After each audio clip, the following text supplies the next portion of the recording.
Кайраlı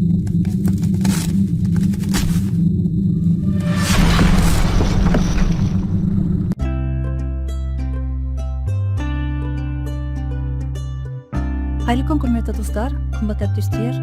Бұл мұғалімдерге арналған қызықша контент көремін келді қыза. Алтын вақытыңызды бөліп, осы подкастта қонақ болып отырған үшін сізге зор алғысымды білдіремін. Ашағы қош көрдік деп айтқым келеді. Бұл мұғалімдерге арналған подкаст дегендіктен жалпы өзімнің бір миссиям қазіргі таңдағы бір мұратым, өмірлік мұратым осы ұстаздарға жол көрсету, бағыт беру, ұстаздарға бір мотивация беру деп жүрмін. Сондықтан соған қызмет етеді подкаст шығып өзім келісімді беріп бастым. Рахмет келіскеніңізге. Енді меңгердім ерекше бір дәстүрлі емес сұрақ бар. Егер білім беру жүйесін алып келмеген болса, сіз өз рөліңізді қалай елестетер едіңіз? Жалпы білім беру өте үлкен, зор, алып кеме болса, сол кеменің жүзуін, дұрыс бағытта қозғалуын қамтамасыз ететін мыңдаған ескектері бар деп есептеймін. Мен сол бір ғана кішкентай бір ескегімін. Бірақ басқа ескектерге мен бір жақсы леп беремін, оларға да қолдаймын, көмектесемін. Яғни бір жағынан мен жалғыз өзім ештеңе істей алмаймын, қиын. Екінші жағынан менің рөлім бар сол көпшіліктің ішінде. Мен бір сол алып кеменің ескегім деп есептеймін. Рахмет, өте күшті ғой. Енді жаңашылған білім беру мазмұны туралы жазылған келелі нәтижелерде көптеген мұғалімдердің, бірақ аз деп ойлаймын, енді олардың жаңашылған білім беру мазмұнының миссиясын әлі түсінбегенмін. Сондай-ақ олардың постковидтік дәуірдегі білім беру жүйесін аңсайтынын байқап қаламын. Сіз жаратқан білім беру мазмұны туралы көзіңіз бойыңыз тоже көзқарасыңыз бөлісіңіз. Жаңартылған білім мазмұны өте философиясы жағынан өте дұрыс дүние. Қазіргі білім берудің парадигмасына сай.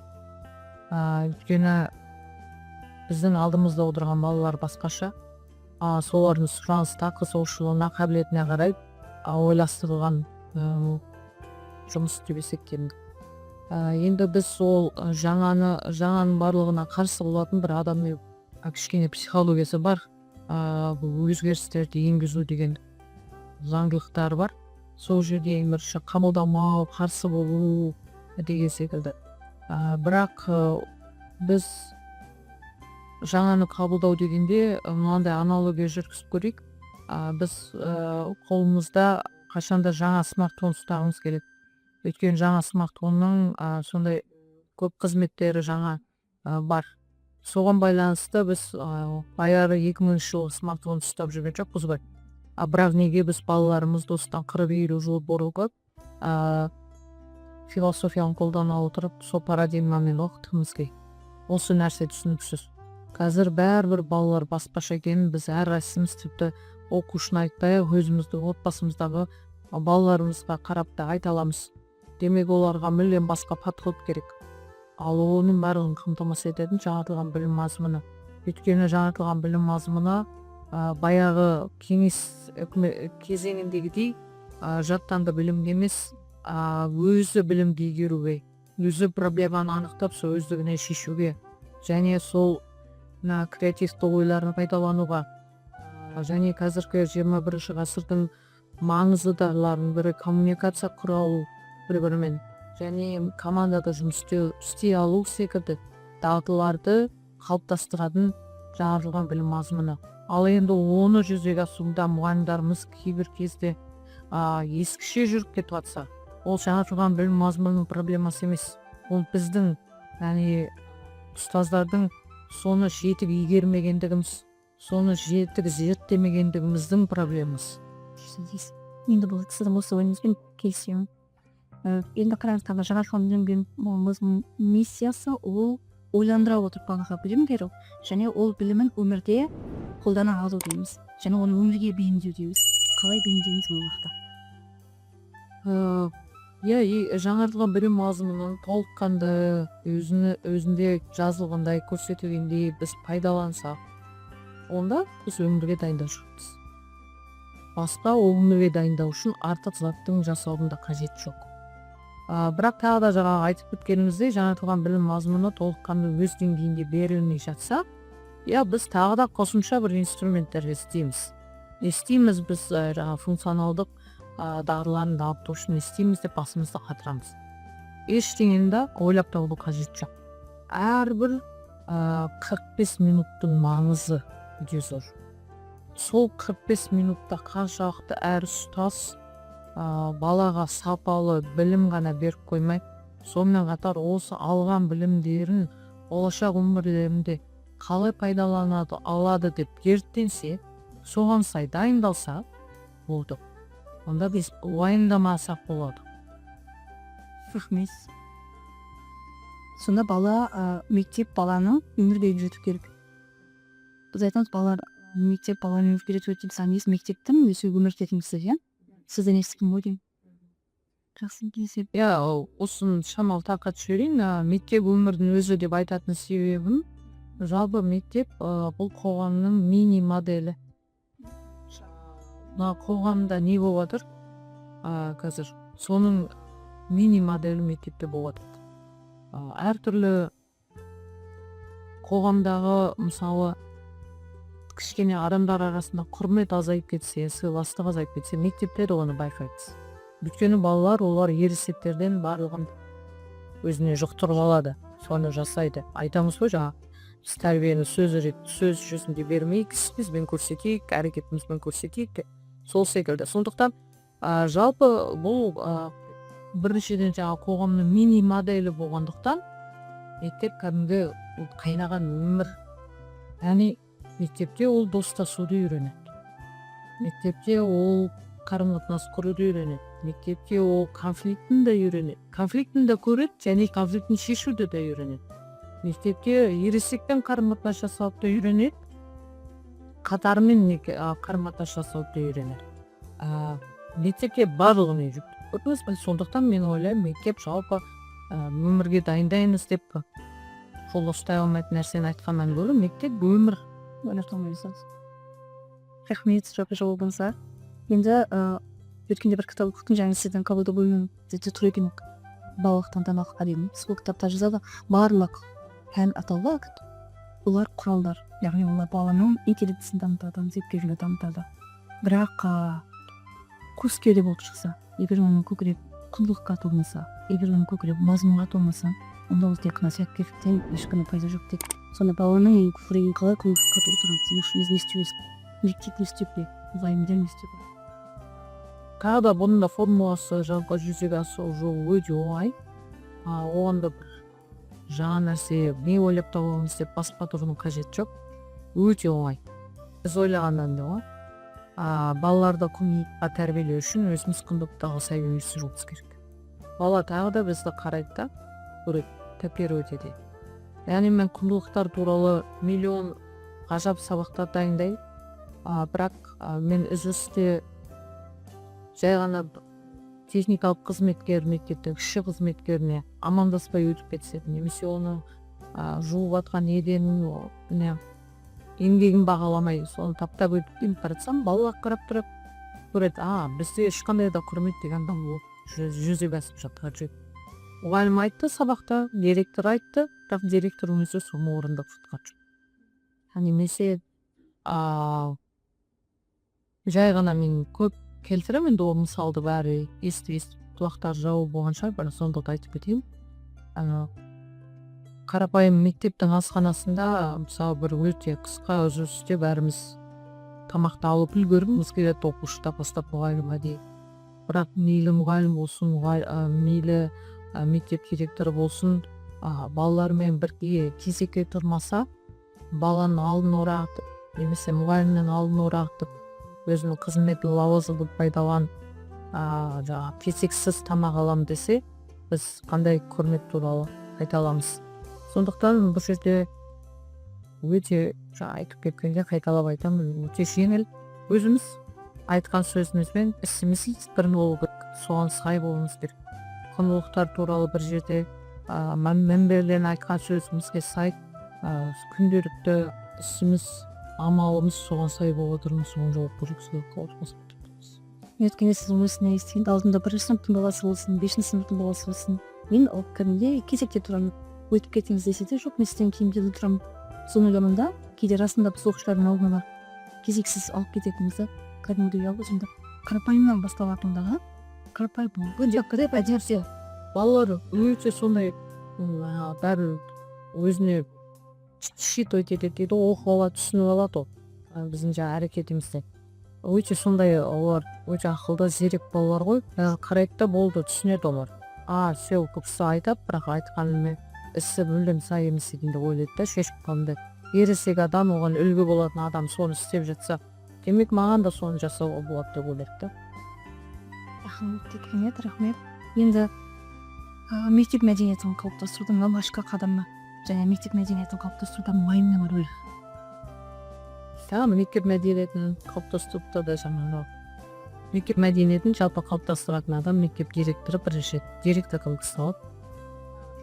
Тағы да бағана айтқанымдай, директор өзін қалай ұстайды. Құрмет туралы айтып, бірақ ұстаздарына құрмет көрсетпей жатыр ма?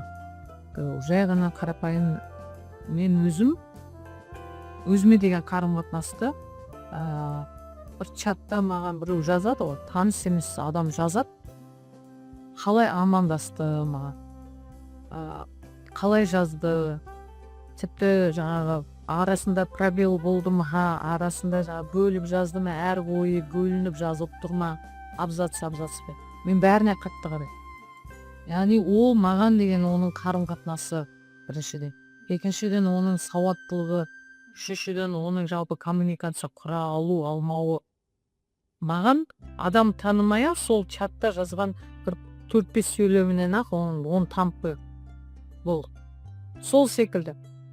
Біз мұғалімдермен бірге мысалы бір ұжымның чатында немесе бір каналында отырғанда біз қалай оларға обращаться етеміз? Зіркілдеген сөздер жазамыз ба? Әлде біз өте сыпайы жазамыз ба? Осының барлығы мектеп мәдениеті. Ол мектеп мәдениеті дегеннің бір қиыны, ол білім сапасы секілді көзге көрінбейді. Білім сапасын өлшеуге болады, мектеп мәдениеті жалпы өлшеуге болады, өлшейтін құралдар бар, бірақ ол қиын. Бізге ұсталынбайтын өргендейтін нәрсе. Ұзақ өдеріс болған ол бір басқаға. Онсы жалпы былай көре алмайсыз деген ол мектеп мәдениеті. Мысалы, біз сапаны көре аламыз ғой, 100% ба, 50% ба деп көре аласыз. Қазір 90 аяғы сапа шықты, біз білеміз, сапаны көреміз, да біздің сапамыз сәл жоғарылап төмендепті. Климат өйтіп айта алмайсыз, мектеп мәдениетін айта алмайсыз. Сондықтан сол жағынан қиында, бірақ ол ең маңызды фундаменті жалпы. Өйткені мектеп мәдениеті дұрыс қалыптасса, ол бағанаға айтқандай жалпы қоғам туралы уайымдамауға болады. Сол мәдениетті бойына сіңіріп шыққан оқушы қоғамның өте бір мәдениетті тұлғасы болады. Ал мектепте жаңағындай бір токсик мәдениетті, зиянды, негативті мәдениетті бойына сіңіп шыққан бала болса, ол қоғамға соны алып шығады. Яғни қоғамның кейін мүшелерінің барлығы сондай болып қаупі зор да. Токсичный вирус дедіңіз, ол тарайды. Жалпы жақсы нәрсенің бәрі де вирус. Жақсы да тарайды. Бірақ жаман нәрсе тез тарайды деп айтады. Мен оны зерттеп көрген жоқ. Жақсы да тарайды, жақсына вирус қылуға болады.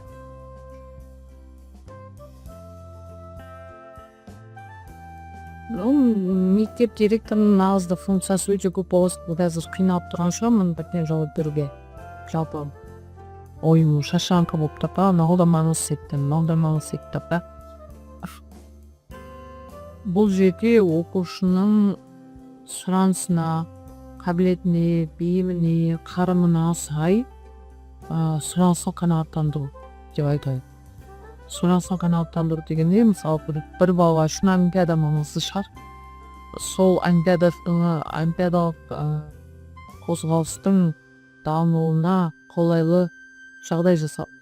Бір бала үшін, мысалы мүмкіндік шектеулі бала үшін, оның мектепте социализациясы маңызды шығар.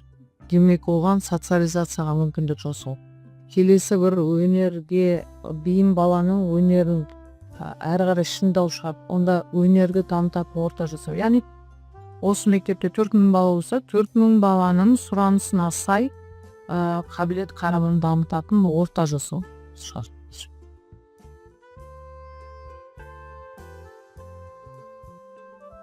Я диплом алған мұғалім көп, бірақ соған сай мұғалім аз. Жалпы енді оны мен кішкене перефразировать етіп адамдар арасынан адам іздеймін деп айтатын бұрын. Адам деген үлкен әріппен жазып. Сол секілді ұстаздар мұғалімдар арасынан ұстаз іздейміз ғой. Бұл жерде жалпы мұғалімнің кәсіби шеберлігі бар. Сосын мұғалімнің оқушымен қарым-қатынас құра алуы бар. Кәсіби шеберлігінде көп жағдайда біз нені айтамыз? Мұғалімнің өз пәнін білуі, теорияға мықты болуы, методиканы білуі көбінесе болады да. Ал сол мұғалімнің қарым-қатынас құруында кейде кемшілік тұстар болады. Яғни баланың түсіну үшін бір эмпатиясын жоғары болу маңызды болып тұр да қазір бізде. Яғни мұғалім априори, яғни ешқандай талқыланбайтын профессионал болу керек. Сонымен қатар оқушының жан дүниесін сезіне алатын, түсіне алатын, әрбір оқушының жан дүниесіне үңіле алатын ұстаз бол. Көбінесе кәсіби мықтымын деген мамандар сол жағынан құрғақтау болып жатады да балаға. Жылуы аздау болып жатады. Сол жағынан мысалы ата-ана келіп өзінің бір арысын айтып жатады. Ол өте бір конкурстардың жеңімпазы, мұғаліміміз, бірақ мен балама тіл таба алмады. Мен балам жүрегіне жол таба алмады. Мен баламның қабілетін аша алмады. Өзің баланы тани алмадым. Тани алмадым. Немесе ондай жағдай бар. Жақсы оқитын балалармен ғана жұмыс істейтін мұғалімдер көп та. Өте көп келемін. Жақсы оқитын балалар ғана оған жағымды, жаман оқитын балаларды айтпаса да, бірақ ол шеттеп қалған. Біз қашанда негізі ұстаздар ең арттағы оқушына қаншалықты алға тартылды, динамика, прогресс қаншалықты болды, сонымен өлшену керек секілді. Яғни ең алдыңғы қатарлы оқушының жетістігімен емес, ең арттағы оқушыны қаншалықты жетелей алды. Осы маңызды.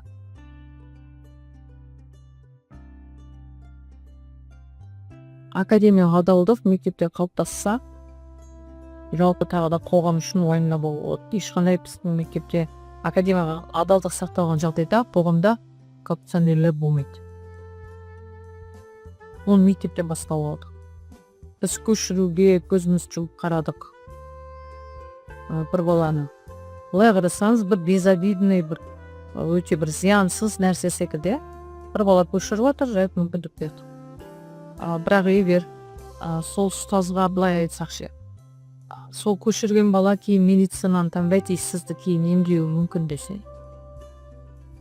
ол мұғалім оған жол беруі ойлады емес, кейін сіз соның қол астына түсуіңіз мүмкін, бәріміз сырқаттанамыз үлкейген жаста. Немесе сен сол көшірген бала кейін инженер болуы мүмкін, сен сол салған үйде тұрасың десе. Біз қазір Алматыдағы жер сілкінісі туралы кішкене барымыз уайымдап жүрген жағдайда үйдің сапасы туралы көп айта бастады. Мысалы, егер жер сілкінсе, мына үйге 5 балға да шыдамас еді деген секілді, мысалы. Сол бала қалай болса солай салған, өйткені білімді қалай болса солай алған бала. Көрдіңіз бе? Сол кезде уже адам ойланар еді да мұғалімдер. Қазір бір ешкімге зиянсыз бір нәрсе істеп жатырмын ғой деген секілді ойда. Яғни бұл жерде біздің немқұрайлығымыз. Ал өзіңді орнына қойып көрсең, сол салған үйде тұрамын, немесе сол дәрігер болса мен соның қол астына барамын десеңіз, басқаша қарым-қатынас жасар едіңіз. Яғни оған түсіндірер едіңіз. Ол жерде жаңағындай төбесінде тұрып ұрсып, көшіп бөліп айтып жатқан жоқ. Жалпы бұл жұмыс қаншалықты зиянды екенін ұғындыру, сендіру балаға, сендіру арқылы. Өйткені біз қазір жалпы сол қоғамдағы қазіргі бір келеңсіздіктердің барлығының өнімі мектептен шығып жатыр ғой. Біз мектепте сол балаларды шығарып жатырмыз. Керексіздіктің өнімі. Иә, келеңсіздіктерді жасайтын балалар кезінде мектепте оқыған ғой. Иә, қазіргі мысалы қатыгездік көрсетіп отырып көшеде бір бала, бір ересек адам, иә, мысалы, ол кезінде мектептен білім алды. Біз оның кезінде құндылықтарды қаншалықты сіңіре алдық. Қаншалықты біз оның қатты жүрегін жұмсатып алдық. Біз жасаған жоқ, біз соған қаншалықты еңбек сіңірдік. Түсіндіре алдым ба? Түсіндіре алдым. Бір павлодарда бір мұғалім болған, үлкен мұғалім зейнеткерге шыққан, сол кісінің бір оқушысы бір қылмыс жасап сотталып кеткенде, мен қалай қателестім, мен неден қателестім деп ол кісі жылады деген сонда. Ондай мұғалімдер болса, ол мұғалім, иә, сол кезде жарайды бірдеңені дұрыс істемеген шығар, мүмкін ол мұғалімде кінәсі жоқ шығар, бірақ уже оны рефлексия жасау, иә, оның ойлану өте күшті нәрсе да. Мен қатысым жоқ оған деп сыра салмай, біз мектеп болып нені дұрыс істемедік. Мен қазір қашан алаңдайтын ойымның бәрі сол. Бір қоғамдағы бір келеңсіздікті естісем, біз нені дұрыс істемей жатырмыз. Жаңағы жауаптар бәрі содан келген ғой, жаңағы академия, яғни коррупционерлерді көрсем айтамыз, біз мектепте көшіруге мүмкіндік беріп жатырмыз. Яғни біреудің еңбегін пайдалануға, өз еңбектеніп жетуге емес, жерде көрдіңіз ба? Өзің еңбектеніп жет. Енді Абай да айтқан ғой, адал іс істе, адал шаруа істе деген секілді. Біз соны сіңіре алмай жатырмыз. Бірақ кеудеміз дұрып Абайды бір жерде оқып тұрамыз. Оқығаннан не пайда, біз оны балаларға сіңіре алып тастақ. Көрдіңіз бе? Біз тек қана жетістікке жеткен оқушыларымызға ғана мақтанамыз. Иә, ол жетістікке жеткенде де мен мысалы ол жерде де ойлануымыз керек, ол жетістікке жетуінде біздің қаншалықты рөліміз бар. Ол ата-анасы оны жетістікке өзі кішкентай кезінен жетелеген шығар. Ондайды да білесіздер ғой қазір. Әртүрлі орталықтарға барады. Мысалы, орталықтар жеткізіп отқан шығар жетістікке. Біздің қатысымыз жоқ шығар. Аз шығар біз отқан сақс. Мысалы, мен де баяғыдан мектебінде кітап оқудан конкурс өткізгенмін. Тұтас мектеп қатыспа, сонда біз велосипед сыйладық. Кітапты көп оқыған олар 3 велосипед қойдық, соны велосипед ұтып алды. Сол кезде мен мұғалімге айтқаным бар тұғын, есімде. Мүмкін ол бала өзі бұрыннан кітапты үйінде оқу мәдениеті қалыптасқан болды шығар. Отбасы қалыптастырған шығар. Сосын ол көп оқып жатқан шығар қазір.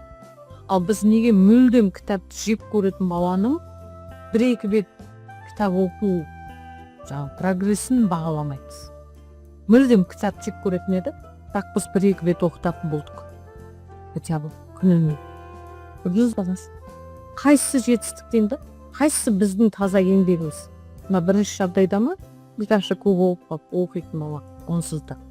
Емесі екінші жағдайда мүлдем кітапты көрсе құстысы келетін балаға кітап оқыта алдық па? Осы жерде ғана шығар біздің еңбегіміз бағалануы тиіс. Түсіндіре алдыңыз. Өткен сенің бір негізден мұғалім болған кезінде жыртық шапанам әлі өле тұр дейсіз. Ол неге? Аяз би есіме түсті сонда. Ол енді пендеміз ғой. Біз жаңағыдай бір қызметіміз өскен кезде бұрынғы болғанымызды ұмытып кетеміз да. Ал мен өзім ұстаздарға қарым-қатынасын өзгеріп кетпеу үшін, өзімнің де кезінде ұстаздыққа шыққанымды тұрмау үшін, өзім ұмытып қалмау үшін. Көбіміз біз бір биікке шығып аламыз да, сол биік деңгейінен қараймыз да төменге. Ал мен олармен қатар болғаппын ол кезде. Олармен бір деңгейде болғам. Сол кезде маған директордың қандай қарым-қатынасы ұнайтын еді. Мысалы мен жай ғана ұстаз болып жүргенде маған директор олар немесе директордың орынбасарлары қалай қарым-қатынас жасағанын ұнайтын еді. Қандай қарым-қатынастарды мен қаламайтын едім. Білдіңіз ба? Соны түсіну үшін мен айтамын, ұстаздықтың жыртық шапаны дейді. Жыртық шапаны образына. Жалпы ұстаздықтың шапанын тұқымыш. Жалпы сізді қай мемлекеттің білім беру жүйесі қызықтырғаны бар ма сонда мемлекетсіз қызға? Қызығатындай деп айтқан білмеймін, енді ол дұрыс келе ме екен, ондай. Мен әрбір елдің озық жерін өзімізге қалай, біздің менталитетімізге мәдениетімізге, біздің ерекшелігімізге сай қайсысын алуға болады, қайсысын алуға болмайды. Оны қалай біздікіне жатқызуға болады жалпы деген нәрсені ғана ойлаймын. Жалпы бір әр елдің өзінің бір артық жері бар, бірақ сонымен қатар олардың бір кемшіліктері бар. Бізге 100% осы қысып осыны ғана алу деген қиын, дұрысымыз. Тек әр елдің жаңағы мықты жерін қарап зерттеп көру керек. Бізге қолайлысын ғана, бізге ыңғайлысын ғана, бізге дұрысын ғана болу керек шығар. Енді қазіргі біздің білім беру жүйесінде бағалау жүйесіне көңіліміз тола ма? Жалпы критериалды бағалаудың миссиясын қалай түсінесіз? Және біз бағаны балдақа айырбастап трансформация секілдіміз. Жалпы критериалды бағалауда жаңартылған білім мазмұнының бірі туындысы ретінде өте күшті инструмент. Критериалды бағалау бұрынғыдай бұрынғы кезде қалай болды, мысалы өзімізді күлетін еді ғой. Бір абзацты оқып алып, балап буланған ол кезде де, әр абзацты бөліп алып, айтып беріп, сол абзацты әркім өзіне сай абзацты айтып бересін бағалады. Жаңағындай 5 бұған көңіл күйіне байланысты, саған 5 жақсы, саған 4 деген секілді. Бұл жерде қандай критериймен 4 қойды, неге 5 қойды? Білмейсіз, иә? Мысалы, көп мен өзім оқушы кезімде де ол таңғалатынмын. Мысалы, кейбір 5-ке жауап, сай емес жауап берген балаға 5 қойды сауатады, иә? Мысалы, 4 қойды сауатады. Немесе керісінше 5 қойатын кезде 4 қойып отырады. Сонда мен оқушы кезімде түсінетінмін. Ешқандай неге сай емес дегісі, объективті емес дегісі. Енді жарайды ол біз өтті. Кейін критериалды бағалау дегенде мен жаңағы өзім сол сұранысыма сай сол бағалау дегеніне қатты риза болдым. Оның ішінде формативті бағалаумен, яғни қалыптастырушы бағалаумен жиынтық бағалау. Мен кезінде мұғалімдерімнен сұрағам осы әріптестерімнен. Ең бір шықты ғой молын алтта ойлап қателеспесе. Сол кезде жаңағы қалыптастырушы бағалау маңызды ма, жиынтық бағалау маңызды ма дегенде бәрі көпшілігі жиынтық бағалау деп. Айтқым келсе қалыптастырушы бағалау өзі атайтып тұр, адамды қалыптастыратын жалпы білімін дамытатын ол қалыптастырушы бағалау. Жиынтық бағалау деген әлманды өлшей беру. Мысалы, бір ағашты мен фейсбукқа сондай жарияланамын, кішкентай ойымды. Мысалы, сіз қазір бір ағашты шынасты өлшей бересіз. Күнінде шығып, таңертең шығып, өлшейсіз. Ол суммативті бағалау, яғни жиынтық бағалау өлшеп жатсыз. Бірақ сіз өлшегеннен ол мүспейді. Тек қана өлшей бересіз, келесіз, метод аласыз, өлшей бересіз.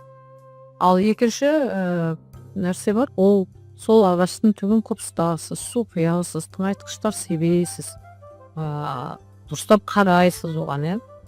Бұл мәне жаңағы қалыптастырушы бағалау. Осы кезде өседі. Ал сіз жаңағы тыңайтқыш сеппей, су құймай тек өлшей бересіз. Ол бір күні пурақ қалады. Көрдіңіз бе? Тыңайтқыш жетпей жатыр, су жетсе көп. Сол нәрсені мен солай суреттеп көрсеткім, кәдімгі ағашын суретке салып, соны әріптестеріммен де сондай бөлістім. Міне қайсысы маңызды екен енді айта қойыңыздар деп. Енді түсіндік дейді да. Шынымен де қалыптастырушы бағалау маңызды екен. Мен сондықтан біздің жалпы күнде балаға беретін кері байланысымыз, сапалы кері байланысымыз баланы дамытады. Ол мысалы тек мақтау емес, кемшілікті де айту емес.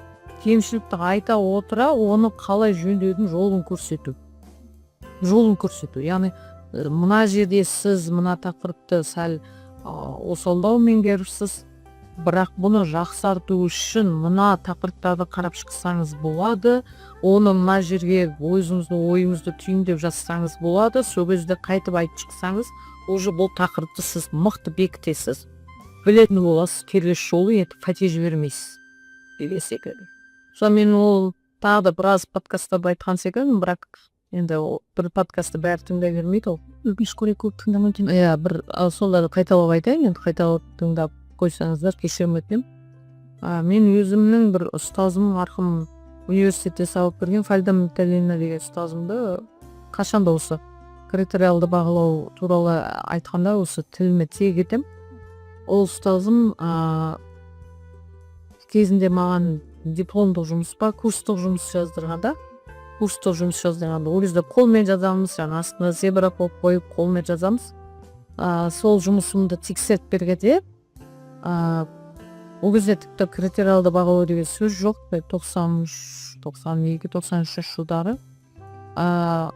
Соның өзінде ол кісі соны білген екен ғой деп та, әр менің жазған жаңа жұмысымның абзацына қасына комментарий жазған ғой. Мына абзацыңыз өте жақсы ой айтқансыз, жұп-жұмыр ойыңыз дұрыс деп әр абзацты белгілеп. Мынандай қызыл несі ол үшін жиректі полясы ма? Шетіне. Келесінеге жазыпты. Тамаша, өте қысқа нұсқа ойыңызды жеткізгесте. Келесіге жазған бос мұжыма. Енді ол кісі солай сөйлейді. Бос мұжыма, неге мұжыма деген жаңағы мына жақ қалып барады. Сен өз ойыңды бірінші абзацта күшті жеткізгенсің, мына жерде оны қайталауды қажет жоқ. Оны енді сен кестеге түсір. Кесте түрінде бер осы ойды. Яғни көп жазған оқылмайды, оның орнына бұны кестемен көрсет. Деген секілді. Көрдіңіз бе, маған нақты бағыт беріп отыр. Жай ғана неге жаман, неге жақсы. Ол енді 93-94 жылдағы болды. Сонда ол кісі жаңағы, енді ол формативті бағалау, суммативті бағалау дегенде ол кісі да точно білген жоқ, ол кезде ондай ұғымда жоқ. Бірақ ол кісі жаңағы менің жұмысымды қалай жақсартамын деген дертпен жазып отыр ғой. Әр абзацты ойлаңыз, енді ол кезде 40 бет жазамыз ба, солай ерінбей әр абзацына сапалы кері байланыс берді. И оны қалай жөндеудің жолын көрсеткен ғой. Мен сонда жаңа критериалды бағалау деген шыққан кезде мен ойыма жаңа кісі сап етіп, қалай ана кісі соны маған үйреткенді. И кейін түсінесіз ба, мен курстық жұмысты өте бір сапалы жазып шықтым. Жаңағы шимай шаппақ қонды ғой енді бірінші жаңа черновик, я. Одан кейін ана түзетіп жазғаным әлі күнге дейін ұмытпай. Әлі күнге дейін қай жерде не жазғанымды білем. Әлі есімде. И қазірде мен кез келген біреудің жазғанын, оқушы ғылыми жоба жазады, я, мысалы, мұғалім жазады. Мен сол ұстаныммен, сол талаппен қарай салам. Бірден қарағанда тек қана сол кісінің несі миымда тұрады да, сол кісінің талабына қарап шыға салам. Сонда мені өмірлік үйретіп кетті ол кісі, қалай болу керек жұмыс. Жалпы. Енді кез келген ол бір ғылыми жобаға ғана емес, курстық жұмысқа ғана емес, кез келген баланың жұмысына осындай кері байланыс беру керек. Көрдіңіз? Әне қайталап айтамын, неге жаман, неге күшті емес, неліктен қалай жөндеуді көрсеткен. Сол кісінің айтқанымен маған оңай болды. Жаңа қатты стрессовать еткен жоқпын, жаңа ана кісі көрсетпеді, мынау тамаша, мына жерде кестеге түсір. Мынаны карта схемада көрсет. Мынаны былай жаса. Барлық. И уже түсініп тұрмын. Логика бар, түсініп тұрмын. Мына жерде ол кісі осындай айтты ол кісі. Көрдіңіз? Яғни критериалды бағалау деген тағы да ағынағы жаңартқан білім мазмұны секілді өз деңгейінде қолдансақ, ол одан артық қазір инструмент жоқ деп ойлаймын. Жоқ, ойлап тапқан жоқ үшін. Я оны цифрмен, санмен көрсету деген екінші бір әңгіме шығар. Жалпы жаңағы қалыптастырушы бағалауды өз деңгейінде баланы шынымен де дамыту үшін, жаңағы жіберген оқулықтарды жақсарту үшін пайдаланайық деп айтады. Жалпы сіздің өмір сүруге қағидаңыз қандай? Өмір сүруге қағидан дегенге ойлап бақып қойсын. Қағидам жалпы кез келген шаруаны қолға алғанда адал, таза, сапалы жасау. Кез келген немқұрайлылыққа жол бермеу болады ғой. Мысалы, бағанада мен мысалы ретінде айттым, өз балаңды орнына қойып көрші деген. Маған өте күшті әсер етеді сол. Мысалы, біреудің баласы дегенде сәріміз басқаша қарымға процесс. Баяғыда мен бір орынбасарым болды. Сол кісі бір мұғалімге қатысты шешім шығарамай жатыр. Ол мұғалім шығарып жіберіп қойып па, жаңағы сынақ мерзімі болды, сол кезде ол кісімен қош айтысу керек па, әлде әрі қарай жұмыс істеу керек па деп енді олай істей берсе болады дейді да. Істей берсін дейді, бірақ қатты көңіл толмай тұрғанын түсініп тұр да жұмыс. Жақсы деймін да, онда сіз ойлаңыз, сіздің аяу жаныңыз сол мұғалімде білім алсын ба деймін да. Жоқ дейді. Ол да бір дұрыс шешімді айттыңыз. Онда қош айтысу керек. Білмес, біреудің баласы үшін кейде біз бола береді деп ойлап қаламыз. Бірақ ештеңе қайт енді ешкім бас шағып көз шығып жатқан жоқ қой. Деген өз балаңды орнына қойып көрсеңіз, уже нақты дұрыс шешім шығарасыз. Сондықтан мен қашан ба маған жеңіл болатыны өзімнің қос балапаным, мен балапан деп айтсам, олар жігіт қыз болды. Соларды орнына қойып көремін, солардың ойы. Сол кезде менде уже қысқаша шешім шығады. Мынандай сен пәнді, өзіңіздің пәніңізді баладан жұмырып қойын, ол ең үлкен проблема деп. Мен бұны Ескендір Бестай жағынан естідім. Ол кісі подкасттарды мен тыңдаймын. Сол кісі арқылы мен сізді танылдым. Ол кісі бір өзімнің шапнасыйдан білім сапасы туралы формулаңыз. Мен бабелкенен сонда жазды. Сонда ол сайлады бір мен 73 мектепте жұмыс істеген, ол кісі мен бір мектепте жұмыс істедім, өзімнің сабағымды барлығын деп жатырмын. Енді бір қарасам, бір оқушы дейді, мынандай үлкен бір кітапты бастауыш мектептің баласы дейді. Егер мен өзімнің пәнімді балды жоға қойсам, анда кітабын жинады бұны жүрдім. Мен олай өйткені ол финишке жетіп қойды деймін. Олай жете алмай жатқан жетіп қойды дейді. Бұл тура осы тұрғысында тұрғымен тыс пәнді, өзім пәнім балалар жолап. Жоқ, ол 100% келісемін. Бұл жерде тағы да біздің бұл жерде пәнімізді жоғары қою ма, пәнімізді бүркемеленіп, пәнімізбен өзіміздің эгомызды жоғары қою шығар. Бұл жағдайда солай. Пәнін де жоғары қою емес бұл жерде. Өзінің эгосы, яғни кішкентай бала, мен тыңдамай, мені менсінбей, басқа нәрсемен айналысып отыр. Сонда біз жалпы бұны тереңдеп кетемін бе, бір нәрсені айтсам, мысалы біз тіпті баламен қарым-қатынаста бір тағы да бір жақсы бір ой естігенмін. Бала мұғалімге өзінің қарсылығын білдіреді, сөзге келіп қалады. Ер мұғалім кәдімгі ана баламен екеуі ол жұмсауға дейін бара жаздайды. Ол осыдан бірдеңе жыл бұрын. Өйткені бала оған кәдімгі өте жаман сөз айта ма, қолын түртіп бала ма мұғалімді. Сонда ма күшті мысал айтқан, сол мұғалім ойланып қалып, кәдімгі енді ана бір жігіттік эгосы тұр ғой, мен ер азаматпын, бәрібір оқушы маған қасшы болатыр. Енді тыңдамай жатыр, көкілінің көзінше, сыныптың көзінше деген ойлаңызшы, көз алдыңызға елестетеді. Сол кезде мен өзім қандай әрекет жасаймын қазір? Мен оны түртіп жіберемін бе? Ол мені түртіп жүрді, мен оны жауап ретінде оны да түртіп жіберемін бе? Әлде қатты сөз айтамын ба? Әлде оны шығарып жіберемін бе? Әлде мен өзімнің жалпы бұл ұстаз екенімді есіме алып, мен одан, яғни менің өзімнің тұлға ретінде тұлғалығымнан жоғары тұрам ба? Яғни менің кәсібім одан жоғары тұру керек дейді. Яғни біз таңдадық осы мамандықты. Біз құралай тұлға ретінде құралай жоғары ма, әлде директор құралай жоғары ма? Бұл жерде қиын әрине ойлану, тағы да эго мәселесі. Менің жеке басыма, намысыма тиді деп па, әлде мен директор ретінде мені қабылдамай тұр. Бұл өте бір терең нәрсе. Бұған көпшілігіміз әрине әлі менің өзім осы соңғы жылдары ғана жетті осы ойға. Оны тағы да бір неде жариялады қой осы жақында. Ата-ана келеді. Пән дегенде енді тура пән туралы айтып отқан жоқ, бірақ тап ештеңе алмайды, бәрі параллель посқа болады. Ата-ана келеді, директор екеуі қатты қатты сөзге келеді. Сол кезде екеуі де қатты бір-бірінен өктем түскісі келеді.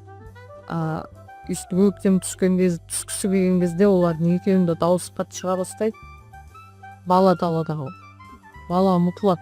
Ата-ана да унутуп кетет баланы. Өзүнүн эгосу кетти, такапарова. Директор да унутуп кетти бала. Осы кезде жок биз кимши? Жалпы биздин максат мүддемиз не? Бала ол деген кезде экөө да төмөн түшөт деген секилди. Салсаңыз, осы да жаңандай мугайым жаңағы баланы жогору коюу керек ба, әлде пән жогору коюу керек ба деген жооп деп ойлойм. Өте жакшы жооп бул деген. Керемет. Сонда тағы да еске написать тағы да бір сабақ түсініп кеткен, бірақ ол табиғаттан сабақ еді. Біз мен сабақты түсініп жатсам, екі бала әйнектің алдына келіп алып, педаны сағым болды. Аппақ қара жатыр, сол сағымды әмбестірей. Бүгін сынып болып класс балалардың қасына жиналдық та, ағайып соны талқылап әкетті. Сонда бұл жерде жаңа мұғалімнің шеберлігі ма, жоқ әлде қандай қасиеті көрініп тұр сонда? Егер мысалы қазақ тілі әдебиет сабағы болса, олар мына жақта көк жаққа қарап жаңағы сағымды қарап тұрса, мысалы мен қалындай әрекет етер ретінде ойлаймын да сол кезде. Сіз сол сағымға байланысты өлең қырататын едіңіз, мысалы өлең жолдарын қырататын едіңіз, немесе соны сипаттап берер едіңіз, иә, әдемі соңғы кезде пайдаланып жаңағыдай өтіп жатқан сөздерді пайдаланып, соны сипаттап бере алыңыздар. Сіз қандай сезімге бөлендіңіз ол сағымды көргенде дерім едіңіз. Әйтеуір сіз бұл жерде инструмент емес, ең бастысы әйтеуір қандай инструмент болса да, сіз әйтеуір мақсатыңызға жетіп жатсыз ғой. Ал жалпы баланың жаңағы таным қызығушылығын арттыратын, оның білімге деген қызығушылығын арттыратын ол сол жердегі эмоциялар ғой жалпы. Қандай эмоцияларды? Анау эмоция беріп тұру, олар бәрі ұмтылып жүгіріп барып, ол сағымға қарап жатса, кемпір-қосаққа қарап жатса, мысалы олар өте қызық болып тұр. Соны сіз сол қызығып тұрған кезде оны олды отырыңдар десеңіз не болады? Керісінше оны әрі қарай жалғастырып әкету, иә, сол сабаққа байланысты. Бұл енді мұғалімнің шеберлігі ғой бұл жерде. Жоқ, бұл отырыңдар бәрі міндетті түрде партада екі қолдарыңды ортаға қойып отыруларыңыз керек десеңіз, сіз кәдімгі олардың уже таным қызығушылығы сол жерде шорт кесіп тастадыңыз ғой. Ешқашан мұндай нәрсеге қызықпаңдар деген сөзіңіз ғой жалпы. Жаңа қаталдық деп біз басында талапшылдық деген, енді қаталдық туралы. Қаталдық ол белгісіздіктік сипат. Әсіресе 10-шы ғасыр баласына қатал болу себепсіз әрі мүмкін емес онда. Сонда мейіріммен баланың жүзін қалай жол табуға болады бұл тараумен? Жалпы қаталдық жаңағыдай бұйрықпен міндеттеу арқылы бірдеңе жасату, біріншіден тиімсіз, екіншіден қазір олар жүрмейді, үшіншіден ол мұғалімнің жалпы директордың менде басқа әдіс тәсілім жоқ деген депті. Мен басқа білмеймін. Тек қана столды ұрып бұйрықпен орындатып отырғаны білемін депсіз. Ол оның әлсіздігін көрсетеді. Оның қаталдықтың артында әлсіздік. Әрине, бір әлсіздікті қаталдықпен бүркемелейді. Жауы ол мысалы өзімізде де басында болған. Мен өзім жалпы көп ізденемін. Неге? Өйткені мен өзімдегі проблеманы көремін. Сол проблеманы шешетін курс оқимын, кітап оқимын, ізденемін, оқимын. Өзімде де солай болған. Сосын айтып жатыр. Қатаңдықты дұрыс деп есептеген кездеріміз болады. Енді біз совет мектебінің түлегіміз ғой. Ол кезде ол сондай мұғалімдерді көріп өстік көп жағдайда, иә. Сосын ол дұрыс деп есептедік. Алдыңызда үлгіңіз тек солар болды. Қазір енді бала да өзгерді, басқа да өзгерді. Сондықтан ол мүлде дұрыс емес. Көп қолдануға болмайды кездер. Сондықтан жалпы бүкіл әлем мейірімділікке бағынады. Жалпы бүкіл әлемді мейірімділікпен басқаруға болады. Мүмкін тіпті мейірімділіктің бір өнімі ретінде өмірге көп кішкентай баланы қалай мейірімсіздікпен басқаруға болады, қатаңдық басқаруға болады. Ол мүмкін емес. Енді жалпы мен осы бағытта осы сөзіме менің күшті көп келтіре беретіні тіпті бұрынғы мектебімде де жаздырып қойған, осы мектепте де жаздырып қойған арнайы Абайдың сөзі бар. Баланың еңбекші мейір шапағатқа, сосын ба пайдалы білім ғылымға, сосын барып еңбекке баулы дейді. Одан артық ешкім айтпаған шығар. Ең бірінші мейір шапағатқа. еш аппаратқа Иә. одан кейін барып Емге солар пайда бар еңбекке болды. Біз керісінше істеуіміз керек. Бірінші жақ білім ғылымды үйретіп алуымыз керек, мейірім деген сосын деген секілді. мейіріміміз құндылық қой оқуға құштар баланы мектепте қалай қалыптастыру керек қой сонсың Оқуға құштар баланы тағы да бүкілінің бір формуласын мен өте қарапайым айтатын болып кеттім ба. Өзіміз оқи беруіміз керек, өзіміз оқуға құштар болуымыз керек. Өзіміз үйрене беруіміз керек, өзіміз жаңа нәрсеге құмар болуымыз керек.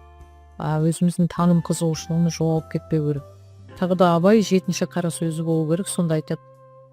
Бала кезде дейді, жаңа нәрсені тануға деген қызығушылығы бар бала дейді, тіпті тамақты да ұйқыны да ұмытып кетіп, жаңағы бірдеңені танысам, білсем дейді. Ал ересек болғанда дейді, оның бәрі неге жойылып кетеді дейді. 7-ші қара сөзі ғой бұл. Сол маған қатты әсер етті. Шынымен де бізде ол жойып кетпеу керек. Біз өзіміз де сондай жаңаны тануға білуге деген осы көзіміз жайнап жарқырап тұру керек. Сол кезде қасымыздағы бала да соған ұмтылады. Ал өзі кітап оқымайтын мұғалім қалай баланы кітап оқуға құштарлығын арттырады? Мүмкін емес отыр. Ол жай ғана құрғақ сөз болады. Кітап оқыңдар, кітап сүйіңдер деген. Оны баланың жүрегіне ол әсер етпейді.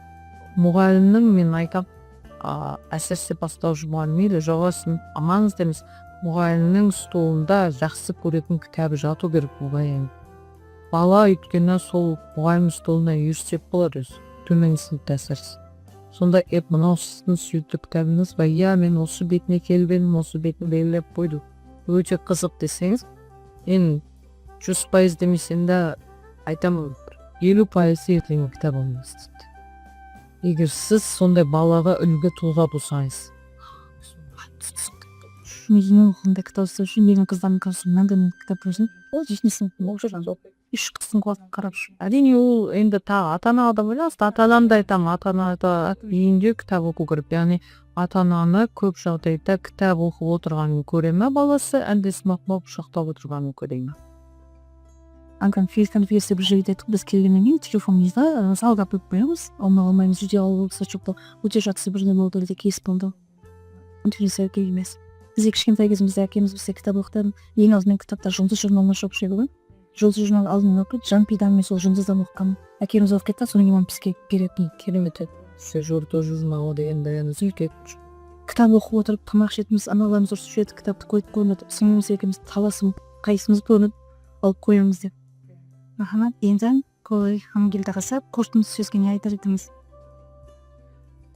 Қорытынды сөзге жалпы Майкл Барбердің зерттеуші, осы білім саласында эксперті бір зерттеуі бар. 8 жасар екі бала білім деңгейі бірдей болады. Менде 2 сынып шығар 8 жасар дейді.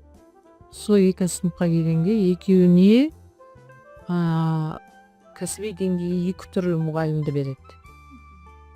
Екеуінің білім деңгейі бірдей, бірақ екеуіне 2 түрлі мұғалім береді 8 жаста. Біреуіне өте кәсіби деңгейі жоғары мұғалімді біліп, біреуіне кәсіби деңгейі төмен мұғалімді. Сөйтіп 3 жылдан кейін екі баланы зерттегенде, екі баланың біреуі жаңа кәсіби деңгейі төмен мұғалімнен білім алған бала 50 параметр бойынша төмен болады. 50 параметр жаңа анализ жасау, текст оқи алу, оны синтездеу деген секілді, қорытынды жасау, қолдану деген секілді. 50 параметр бойынша ана бала балада төмен.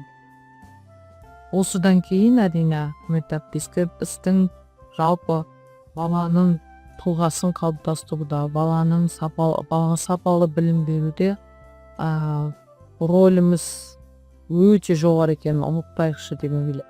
Біз қаншалықты ізденеміз, қаншалықты оқимыз, қаншалықты немқұрайлы болмаймыз өз ісімізге, қаншалықты ісімізді адал атқарамыз, соған байланысты болады біздің болашағымыз. Біздің болашағымыз қазір партада отыр. Сол партада отырған болашағымызға қаншалықты біз еңбек сіңіреміз, қаншалықты жүрегімізді жылындыреміз, қаншалықты энергиямызды, күллі ресурсымызды береміз, соншалықты біздің болашағымыз жарқын болады. Сол бағытта қызмет ете берейік деп айтамын. Сұхбатыңыздан көп рахмет сізге.